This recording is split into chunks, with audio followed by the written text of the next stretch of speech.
vários assuntos, né? Mas agora há pouco eu até estava falando com a Giovana, nossa correspondente lá nos Estados Unidos, sobre esse tema que eu queria repercutir, que é o depoimento do presidente do Fed, né, do Jerome Powell. Os mercados parece que reagiram positivamente depois que ele disse que o Banco Central dos Estados Unidos não vai realizar uma alta aí preventiva de juros, vai aguardar, né, o comportamento da inflação para tomar alguma medida. Queria saber como que você viu essa sinalização aí do presidente do Fed e quais são os reflexos dessa fala? Eu acho que é bom para pensar como brasileiro, como investidor brasileiro, quanto mais cedo os Estados Unidos começar a subir juros de novo, acaba enxugando os recursos para o resto do mundo e acaba impactando a gente. Então, pensando em nós, primeiro, acho que é interessante que ele faça esse tipo de declaração. Primeiro que, assim, por mais que a decisão ela possa ser, assim, uma parte do Fed decida subir juros e o presidente esteja na parte minoritária que não decida, que acha que não está no momento ideal, geralmente não é isso que acontece. Geralmente o presidente ele tem uma influência grande e ele consegue convencer todos para que a linha de raciocínio dele seja a que prevaleça por um tempo, até para não criar uma instabilidade em termos de comunicação.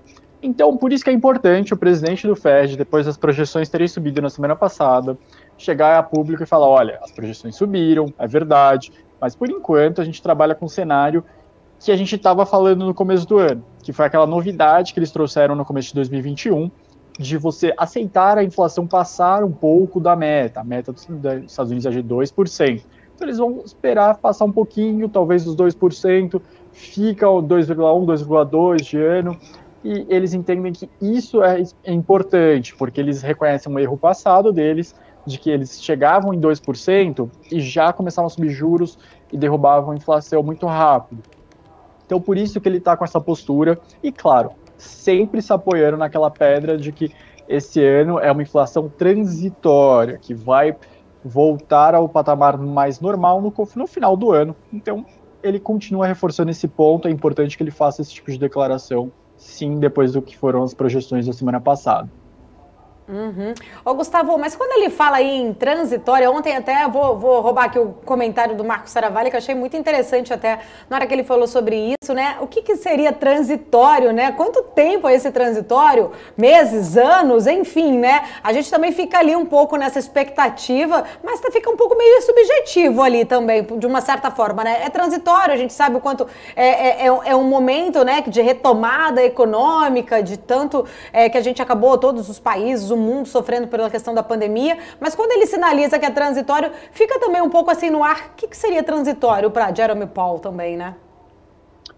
Boa, o Powell ele foi questionado sobre isso e ele deu duas explicações, foi por dois eixos. Primeiro ele comentou sobre a demanda estar muito forte, como você incluiu na pergunta, então as pessoas estarem ansiosas para voltar a consumir alguns tipos de serviços que elas estão há muito tempo sem consumir, então ele entende que isso vai normalizar daqui a algum tempo, daqui a alguns meses as pessoas voltam ao seu comportamento um pouco mais tradicional. E outra parte foi a questão da oferta, foi a outra parte da resposta. Então ele entende que as cadeias de produção no mundo inteiro, elas estão meio quebradas, elas estão meio desorganizadas. Acho que desorganizadas é a palavra. Então, como a gente teve a pandemia, onde boa parte da indústria achou que ia durar muito mais, então parou de produzir uma quantidade maior, isso desorganizou vários eixos da cadeia. Então, desde o primeiro que deixou de produzir uma parte da matéria-prima, e o segundo não recebeu tanta matéria-prima, também não repassou para o terceiro, que não repassou para o quarto, que não repassou para o quinto, e por aí em diante.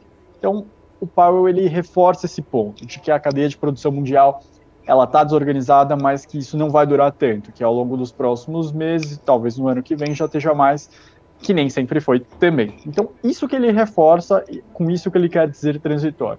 Realmente, é um transitório diferente, porque o que acontece tradicionalmente em termos de choques transitórios? Geralmente são preços de alimentos, como a gente viu no Brasil ano passado.